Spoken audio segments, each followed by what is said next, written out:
नमस्कार दोस्तों, हमारे चैनल पर आपका दिल से स्वागत है। आज हम एक बार फिर बात करेंगे भगवद गीता की, जो हमारी हर समस्या का हल बड़ी आसानी से बताती है। श्री कृष्ण ने इसमें ऐसी अनमोल बातें कही हैं जो हमारे हर सवाल का सही और गहरा जवाब देती हैं। हम गीता के अध्यायों को छोटे छोटे हिस्सों में देख रहे हैं ताकि आपको आसानी से समझ में आ सके। आज हम गीता के 7वें अध्याय ज्ञान विज्ञान योग के पहले हिस्से पर चर्चा करेंगे। अगर आपने गीता के पिछले अध्यायों को मिस कर दिए हैं तो कोई बात नहीं, उनके लिंक डिस्क्रिप्शन में दिए गए हैं, जहां से आप आराम से देख सकते हैं। जब भी आप गीता पढ़ें या सुने तो खुद को अर्जुन की जगह पर रखिए और श्री कृष्ण के उपदेशों को वैसे ही समझने की कोशिश कीजिए। अर्जुन की समस्याएं और उलझनें हमारे अपने जीवन से भी जुड़ी हुई हैं और यही वजह है कि गीता के उपदेश आज भी उतने ही महत्वपूर्ण हैं। इस वीडियो में हम गीता के 7वें अध्याय ज्ञान विज्ञान योग की चर्चा करेंगे। इसमें श्री कृष्ण बताते हैं कि वे ही सृष्टि के आधार हैं और सब कुछ उन्हीं से उत्पन्न होता है। वे भक्ति मार्ग को सर्वोच्च बताते हुए कहते हैं कि भौतिक और आध्यात्मिक जगत उनकी ही शक्तियां हैं। निस्वार्थ भक्ति से ही उन्हें पूर्ण रूप से जाना जा सकता है। जो लोग उनकी शरण में आते हैं वे माया यानी भ्रम से मुक्त होकर सच्चे ज्ञान की प्राप्ति करते हैं और उन्हें पा लेते हैं। तो चलिए श्री कृष्ण के इन दिव्य शब्दों को सुनते हैं और उन्हें अपने जीवन में अपनाने की कोशिश करते हैं। इस यात्रा में हमारे साथ बने रहिए और गीता के ज्ञान को अपने जीवन में शामिल कीजिए। 7वें अध्याय की शुरुआत में भगवान श्री कृष्ण ने कहा, सुनो, हे पांडव पुत्र अर्जुन, अब मैं तुम्हें बताता हूं कि पूरी तरह से मुझ में ध्यान लगाकर और योग की साधना करके तुम निश्चय पूर्वक मुझे पूरी तरह से कैसे जान सकते हो। भगवद गीता के 7वें अध्याय में कृष्णा चेतना की पूरी जानकारी दी गई है। यहाँ बताया गया है कि कृष्णा सभी दिव्य गुणों से पूर्ण है और ये गुण कैसे प्रकट होते हैं।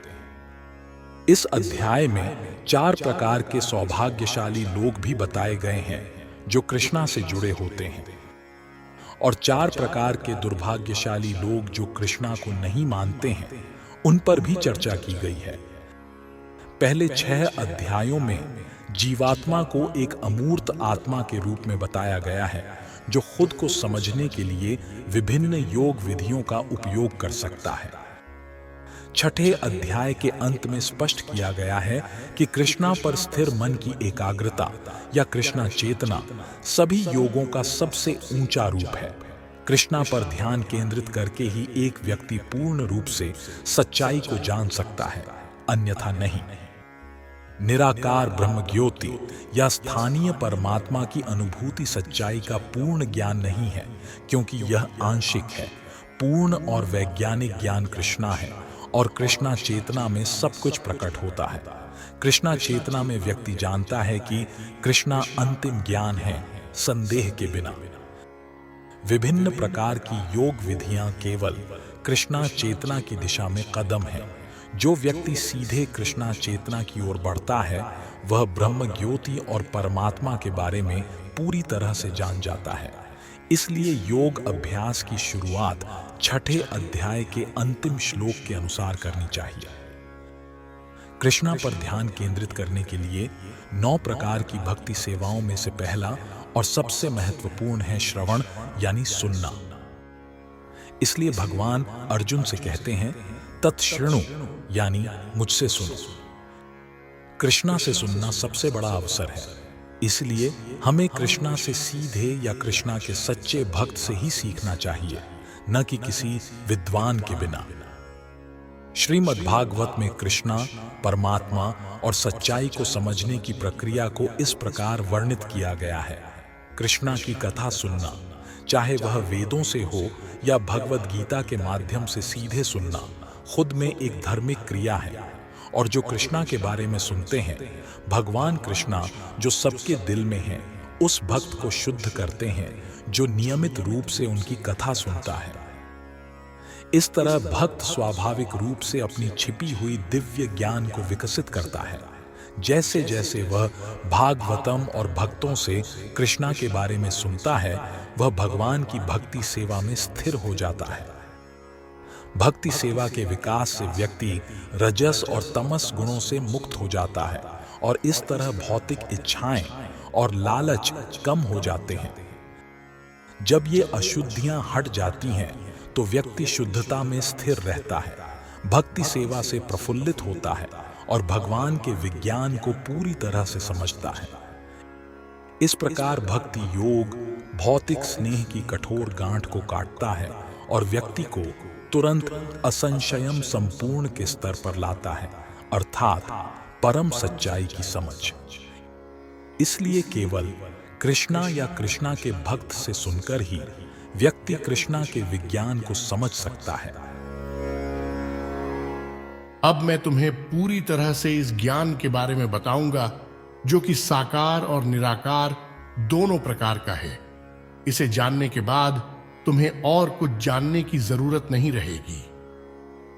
पूर्ण ज्ञान में भौतिक जगत और इसके पीछे की आत्मा दोनों का ज्ञान शामिल होता है।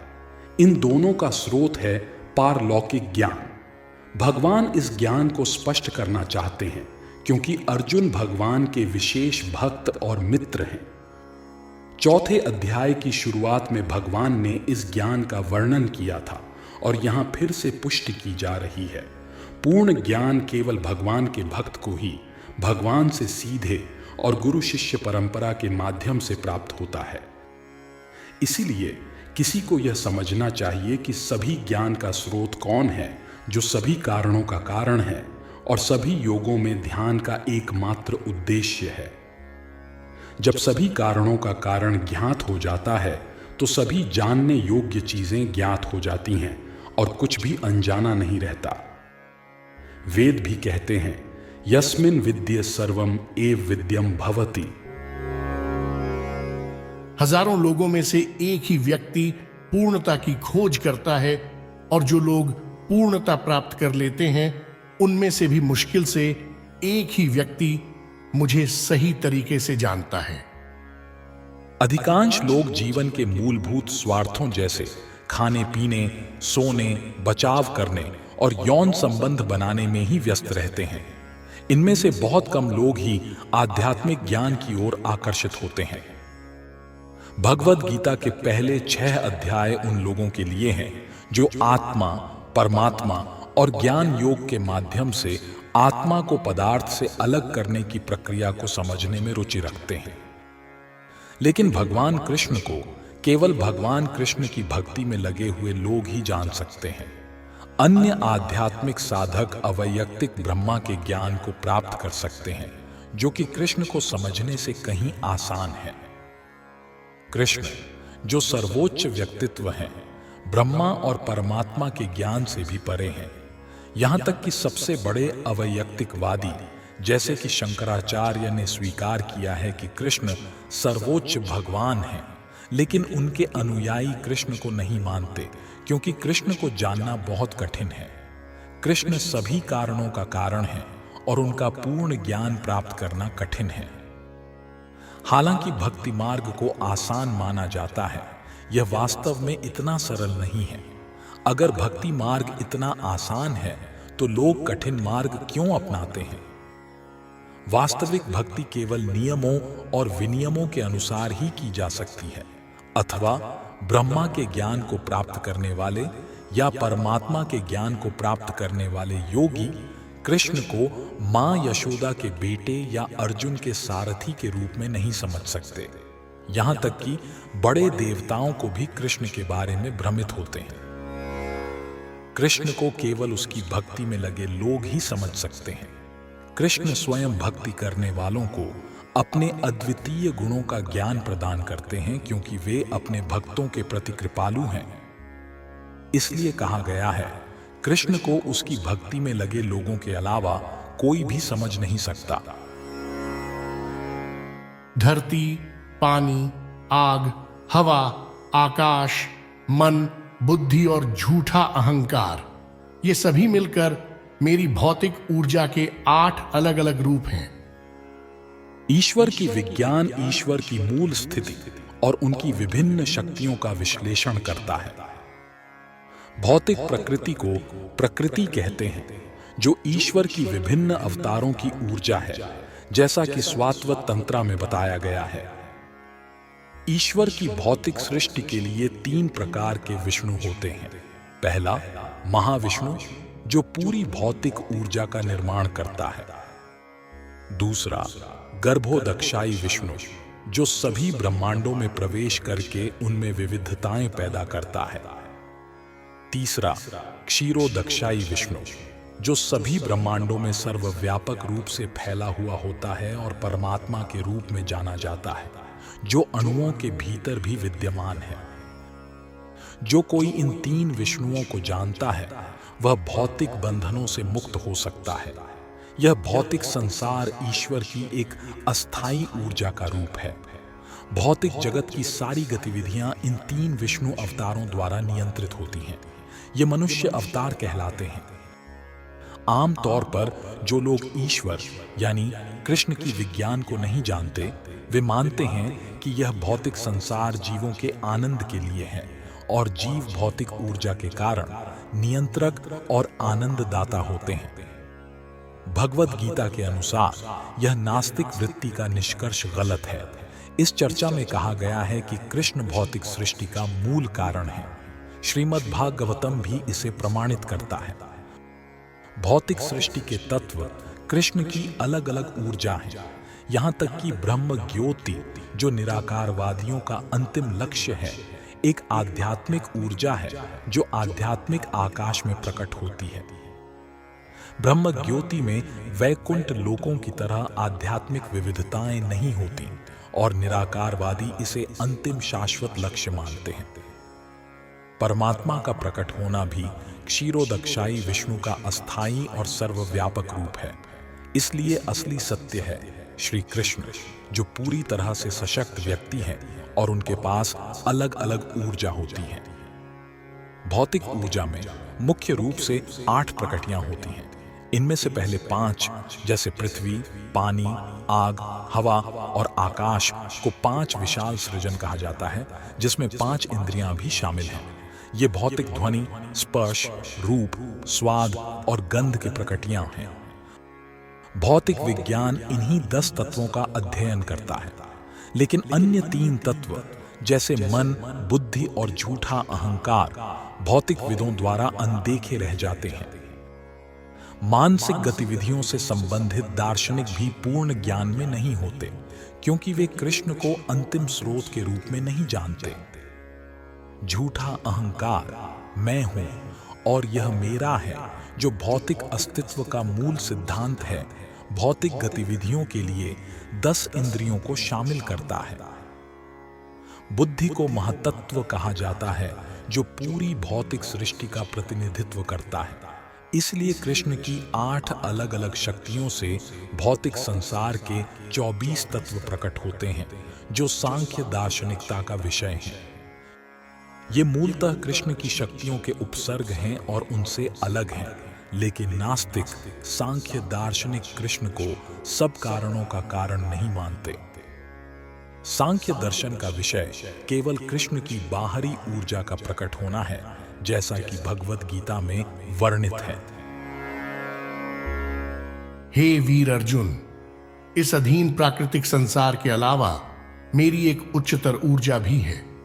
ये ऊर्जा सभी जीवात्माएं हैं जो भौतिक प्रकृति के साथ संघर्ष कर रही हैं और पूरे ब्रह्मांड का समर्थन करती हैं। यहां स्पष्ट रूप से कहा गया है कि जीवात्माएं परम भगवान की उच्चतर ऊर्जा का हिस्सा है। भौतिक ऊर्जा, जो कि पृथ्वी, पानी, आग, हवा, आकाश, मन, बुद्धि और झूठा अहंकार के तत्वों में प्रकट होती है, निचली ऊर्जा है। भौतिक प्रकृति की दोनों प्रकार की प्रकृतियां, ठोस यानी जैसे पृथ्वी आदि और सूक्ष्म यानी जैसे मन आदि, निचली ऊर्जा के उत्पाद हैं। जीवात्माएं, जो इन निचली ऊर्जा का उपयोग विभिन्न उद्देश्यों के लिए करती हैं, परम भगवान की उच्चतर ऊर्जा है और यही ऊर्जा पूरे भौतिक संसार का संचालन करती है। ब्रह्मांडीय सृष्टि तब तक क्रियाशील नहीं होती जब तक कि इसे उच्चतर ऊर्जा यानी जीवात्मा द्वारा प्रेरित नहीं किया जाए। ऊर्जा हमेशा उस ऊर्जा को नियंत्रित करने वाले द्वारा नियंत्रित होती है और इसलिए जीवात्माएं हमेशा भगवान द्वारा नियंत्रित होती हैं। उनका स्वतंत्र अस्तित्व नहीं होता। वे कभी भी भगवान के समान शक्तिशाली नहीं होती, जैसा कि अज्ञानी लोग सोचते हैं। जीवात्माओं और भगवान के बीच के अंतर को श्रीमद् भागवतम में इस प्रकार वर्णित किया गया है। हे परम शाश्वत, यदि जीवात्माएं भी आपके समान शाश्वत और सर्वव्यापी होती तो वे आपके नियंत्रण में नहीं होती। लेकिन अगर जीवात्माओं को आपके छोटे रूपों के रूप में स्वीकार किया जाए तो वे आपके सर्वोच्च नियंत्रण में होती हैं। इसलिए सच्ची मुक्ति का मतलब है जीवात्माओं का आपके नियंत्रण को स्वीकार करना और यही उन्हें सुखी बनाएगा। इस स्थिति में ही वे नियंत्रक बन सकते हैं। इसलिए जो लोग यह मानते हैं कि भगवान और जीवात्माएं हर दृष्टि से समान हैं, वे वास्तव में स्वयं और दूसरों को भ्रामक जानकारी दे रहे हैं। परम भगवान कृष्ण ही एकमात्र नियंत्रक हैं और सभी जीवात्माएं उनके द्वारा नियंत्रित होती हैं। ये जीवात्माएं उनकी उच्चतर ऊर्जा हैं क्योंकि उनकी अस्तित्व की गुणवत्ता परम भगवान के समान होती है, लेकिन वे भगवान के शक्ति की मात्रा में कभी भी समान नहीं होती। जब जीवात्मा भौतिक ऊर्जा यानी पृथ्वी, पानी आदि का उपयोग करती है तो वह अपनी असली आध्यात्मिक बुद्धि और मन को भूल जाती है। यह भूलने की स्थिति भौतिक ऊर्जा के प्रभाव के कारण होती है। लेकिन जब जीवात्मा भौतिक मायालोक के प्रभाव से मुक्त हो जाती है तो वह मुक्ति की स्थिति को प्राप्त करती है। झूठा अहंकार भौतिक भ्रांति के प्रभाव में सोचता है मैं भौतिक हूं और भौतिक संपत्ति मेरी है। उसकी वास्तविक स्थिति तब समझ में आती है जब वह सभी भौतिक विचारों, भगवान के साथ सभी दृष्टियों में एक हो जाने की धारणा सहित से मुक्त हो जाती है। इस प्रकार गीता यह पुष्टि करती है कि जीवात्माएं कृष्ण की अनेक ऊर्जा में से एक हैं और जब यह ऊर्जा भौतिक अशुद्धियों से मुक्त हो जाती है तो यह पूरी तरह से कृष्ण के प्रति जागरूक हो जाती है या मुक्त हो जाती है।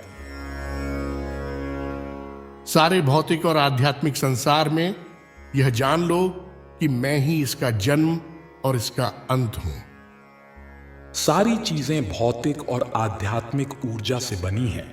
आत्मा ही सृष्टि का मूल कारण है और भौतिक तत्व आत्मा से ही उत्पन्न होते हैं। आत्मा कभी भी भौतिक विकास के किसी चरण में उत्पन्न नहीं होती, बल्कि यह भौतिक संसार केवल आध्यात्मिक ऊर्जा के आधार पर प्रकट होता है। यह भौतिक शरीर इसलिए विकसित होता है क्योंकि आत्मा भौतिक तत्वों में मौजूद होती है।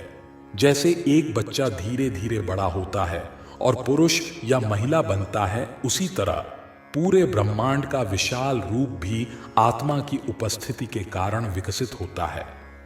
इसलिए आत्मा और भौतिक तत्व जो मिलकर इस विशाल ब्रह्मांड को प्रकट करते हैं, भगवान की दो ऊर्जा हैं और इसलिए भगवान ही हर चीज का मूल कारण है। एक व्यक्ति भौतिक ऊर्जा का उपयोग करके एक इमारत, फैक्ट्री या शहर बना सकता है, लेकिन वह कुछ भी नए तरीके से नहीं बना सकता और न ही वह एक ग्रह या ब्रह्मांड का निर्माण कर सकता है। ब्रह्मांड का कारण है भगवान श्री कृष्ण, जो सभी आत्माओं के निर्माता और सभी कारणों के मूल कारण हैं। जैसा कि काठ उपनिषद में कहा गया है, नित्यो नित्यानां चेतनश्चेतनानां। हे धन के विजय अर्जुन, मुझसे ऊंचा कोई सत्य नहीं है। सब कुछ मुझ पर निर्भर करता है, जैसे मोती एक धागे पर पिरोए जाते हैं। कई बार ये विवाद होता है कि परम सत्य व्यक्तिगत है या निराकार। भगवद गीता के अनुसार परम सत्य भगवान श्री कृष्ण की व्यक्तिगत अवतार है और यह हर कदम पर पुष्टि की गई है। इस श्लोक में विशेष रूप से यह बताया गया है कि परम सत्य एक व्यक्ति है।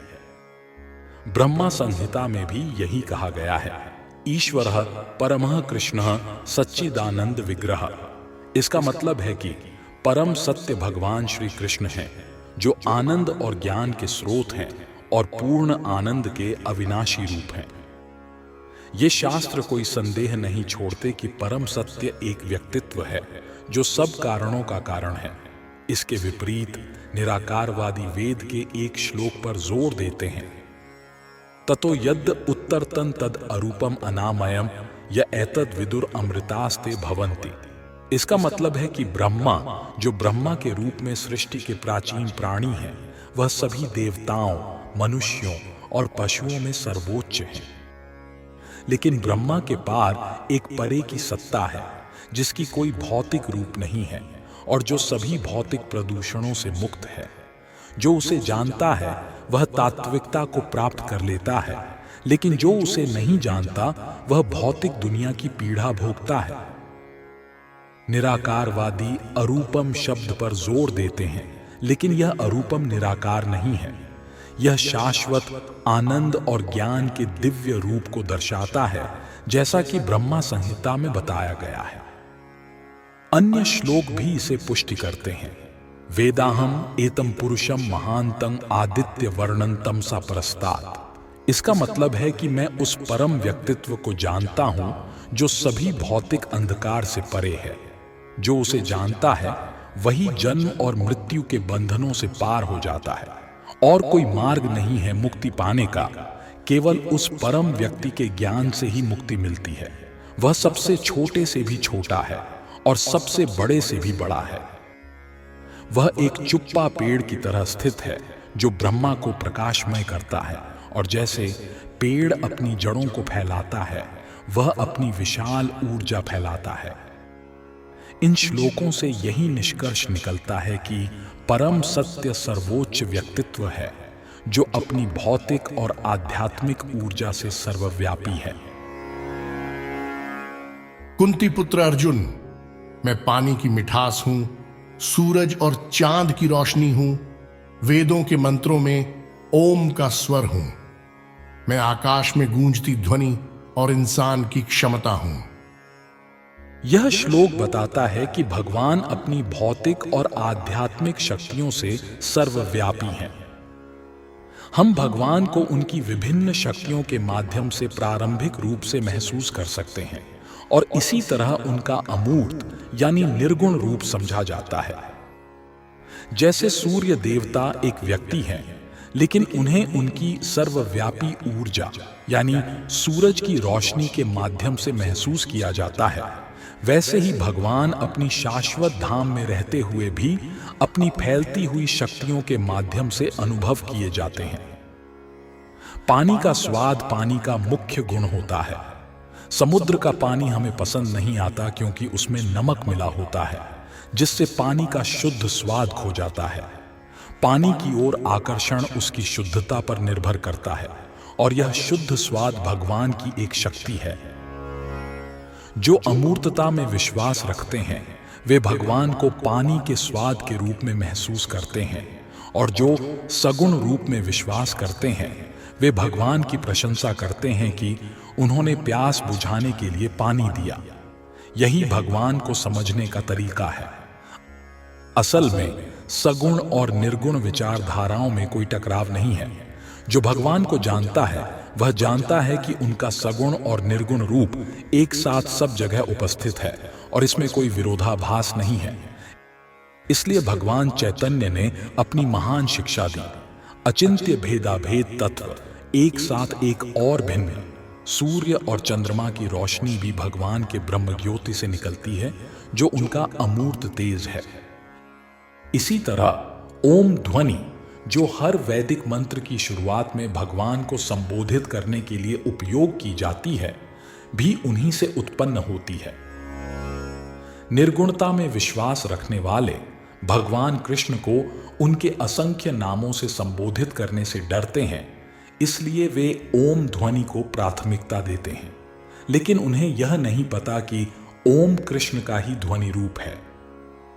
कृष्ण चेतना की पहुंच हर जगह है और जो इसे समझता है वह धन्य होता है। जो कृष्ण को नहीं जानते वे अज्ञान में हैं। इसलिए कृष्ण का ज्ञान मुक्ति है और उनका अज्ञान बंधन है। मैं धरती की मूल सुगंध हूं और मैं आग की गर्मी हूं। मैं सभी जीवों का जीवन हूं और मैं सभी तपस्वियों की तपस्या हूं। पुण्य का अर्थ है वह जो खराब नहीं होता, जो शुद्ध और मौलिक होता है। भौतिक संसार की हर चीज में एक खास स्वाद या सुगंध होती है, जैसे फूलों की महक, धरती की खुशबू, पानी का स्वाद, आग की गर्मी, हवा की ताजगी आदि। इस संसार की असली शुद्ध खुशबू और स्वाद भगवान कृष्ण से आते हैं।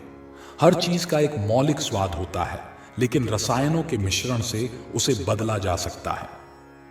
इसी तरह हर चीज की अपनी एक खास खुशबू, स्वाद और गंध होती है।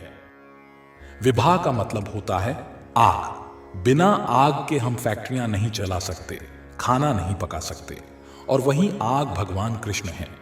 आग की गर्मी भी कृष्ण है। वेदों के अनुसार पेट में पाचन की कमी का कारण शरीर का तापमान कम होना होता है और पाचन के लिए भी आग की जरूरत होती है। कृष्ण चेतना में हम इस बात को समझते हैं कि धरती, पानी, आग, हवा और हर सक्रिय तत्व, हर रसायन और भौतिक पदार्थ कृष्ण के कारण ही हैं। मनुष्य की जीवन अवधि भी कृष्ण के कारण ही है। उनकी कृपा से जीवन लंबा हो सकता है या छोटा, इसलिए कृष्ण चेतना हर क्षेत्र में सक्रिय रहती है। हे पृथा पुत्र, जान लो कि मैं सभी जीवों का मूल बीज हूं, बुद्धिमानों की बुद्धि हूं और शक्तिशाली पुरुषों की शक्ति हूं। बीज का मतलब होता है स्रोत या बीज। कृष्ण ही हर चीज का मूल बीज है। जब यह बीज भौतिक प्रकृति के संपर्क में आता है तो यह विभिन्न जीवित प्राणियों में विकसित हो जाता है, चाहे वे चलने फिरने वाले हों या स्थिर।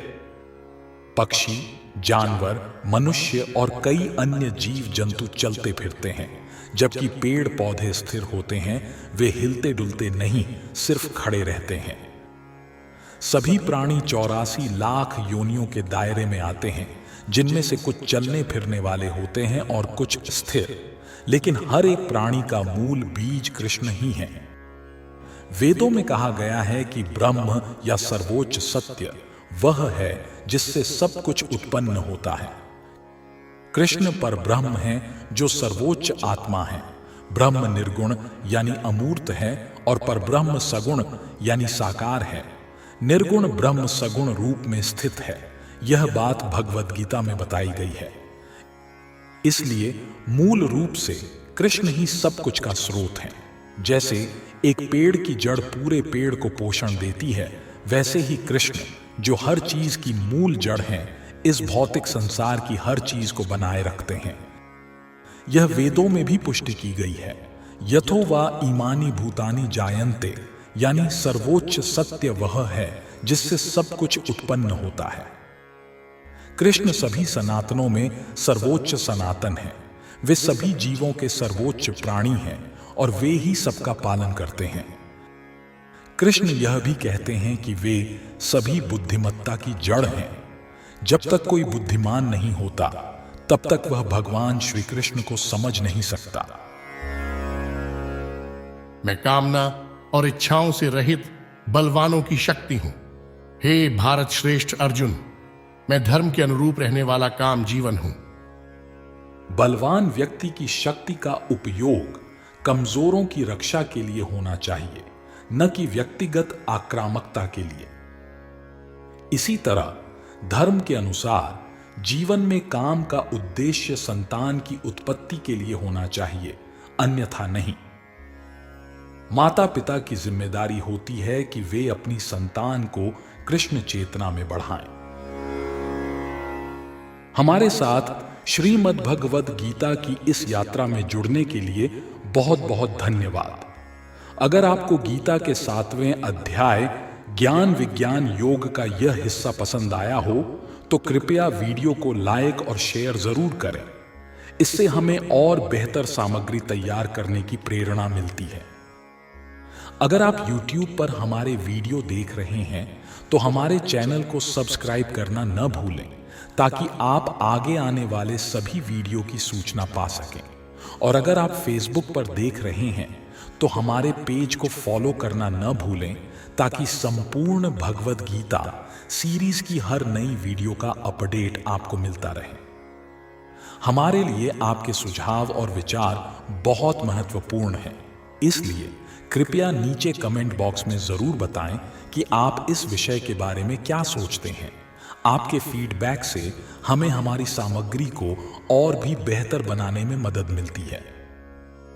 अगले वीडियो में हम भगवद गीता के 7वें अध्याय की यात्रा को और विस्तार से और सरल भाषा में जारी रखेंगे।